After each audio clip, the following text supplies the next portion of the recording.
Hi guys. So as I'd asked you the other day if you had any questions, just to put them and as comments in the video that we had on Friday, I think. And some of you are doing that, so I just wanted to take some of those questions and comments and just see if we can just help quickly with them. So we're just going to touch on a couple of things. So one question is, when you read your manual, is it allowed or do you read it in your mind? So it's fine to read it in your mind. That's what I do.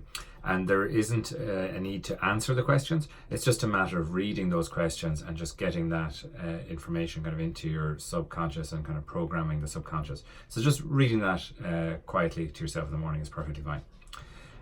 So another one is, my biggest problem is eating healthy, and I've been trying to get a more plant-based diet, eating organic and that kind of thing. So and he says, I guess it would help if I liked vegetables. So I feel like I eat healthy. I don't eat a vegetarian diet or anything like that. I'm just a little bit careful with what I eat, that's all. I don't even count calories and things like that. And I will do a video and I will discuss this in more detail, what I do, but I just make sure I buy my meat from an organic source.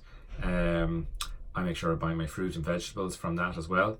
And I still eat steak, but I eat a lot of fish, and I don't eat too much steak and red meat and that kind of thing. But what I would do is, don't try and go from like steak and chips to vegetarian or vegan. And a lot of people try and do that. I would suggest just make some small changes that will improve your health as you go on. And it helps me just to think of like what I'm eating as like the energy that I'm getting. So that's why when I I didn't really like lettuce and salads when I started doing this. But when I look at lettuce and salad, I just say to myself, okay, there's my energy. I can see that looks like energetic food, and that certainly helps me to deal with that. So could you talk about feeling guilty when you fall off the wagon? So yeah, so that's a challenge in lots of ways for people, and for me, in various different things that I've done in the past. What I find now is really important, and I think we discussed it when we were looking at things that were in my diary, is just not to be hard on yourself. That should be one of the things that's in your diary. That I'm not hard on myself when I make mistakes. If you make a mistake or you hit a challenge that you just can't get through the day for whatever reason, or you can't get through your 10 steps, don't worry, it's okay. You start again tomorrow, not a problem. So just keep that in mind. Don't be hard on yourself. So this one is interesting. Nancy is saying that she's kind of speeds up during the day, and then at night time is when she's overflowing with energy and ambition and ideas, and the house is quiet and it's a good place for her to work. So look, Nancy, I guess, right? Well, I've read this, like that some people are more morning people and some people are more evening people. And in my house, it's like that. My wife is an evening person. I'm a morning person. And it's quite possible that it will make more sense for you to use the evenings to do this work. I don't know, but I would certainly try that out and see if that works better for you. At the end of the day, what we need to do, try different things, see what works best for you. So here's somebody saying that at the beginning they wrote down many of the rules that I had in my diary, and while they say they were happy that they wrote them down there now, then they've had to modify them since, and I meant them to be modified. So they should be modified in two ways. First of all, I talked about a lot of stuff around adventure and things like that, because that's what I want. It's me, right? Your words would be different, and the things you want would be different. So there's some basic ones in there that I suppose the basic thought behind it should be in your manual, but the way it's written should be different probably for many of us. And also, with these, if you remember back to like when I do my my weekly review on a Monday, I'll look at back at my week and I'll find some new ones I need to go into the diary. So what is it that I could have done better last week, and is there something out of that I could create a new affirmation for me to put into my manual, and I would use that as well in the same type of format.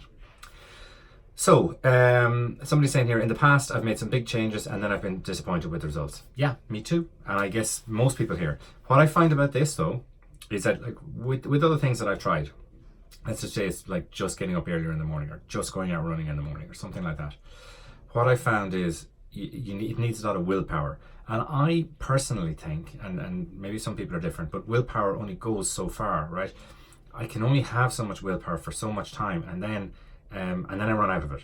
So what what I find about this is because we're programming the subconscious, we don't really need the willpower anymore, because the subconscious mind is what's making us do it in relatively short time. So that's why I feel that this works a lot better.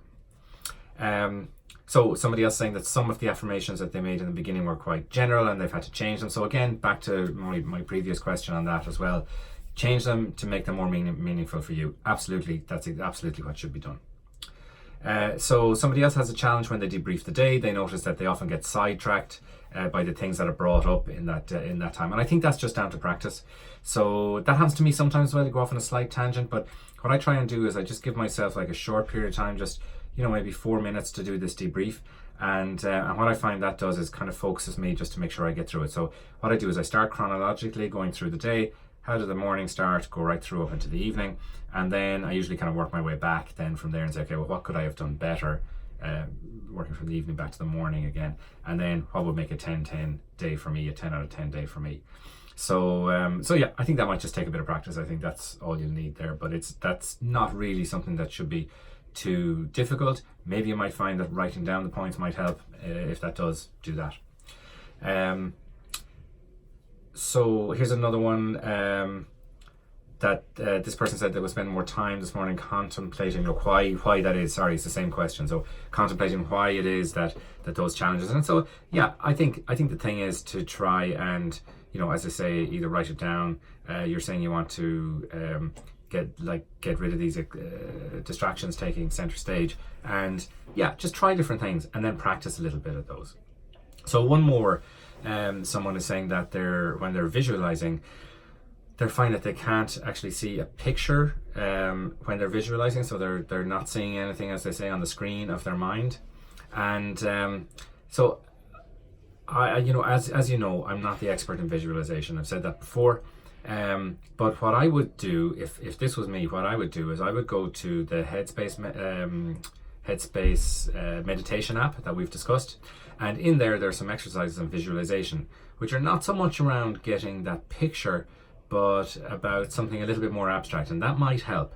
And I would start with that and see how that works, and then after that I would just keep trying and keep practicing, because I think this, I'm pretty sure that this can work for everybody or most people. So just keep practicing.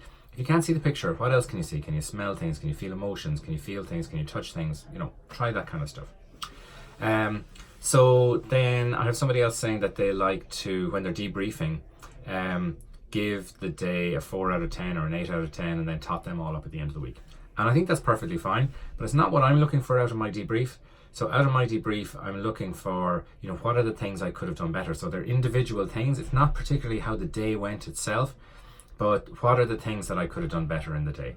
And then I look for the pattern of that during the week. And then what do I need to change maybe in my manual to help me get out of those issues that have been caused, multiple times throughout the week or multiple times throughout the month or whatever that might be.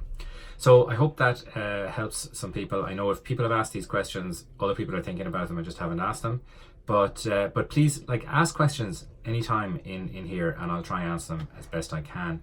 Again, as I said from the very beginning, I'm not the expert here. I'm just sharing what works for me, and different things will work for some of you. You're going to have to tweak things a little bit to make them work for you. So if you have a challenge, try see how could you tweak that to make it work for you, for your personality, the way you work, and that kind of thing. That's it, guys. Thanks very much.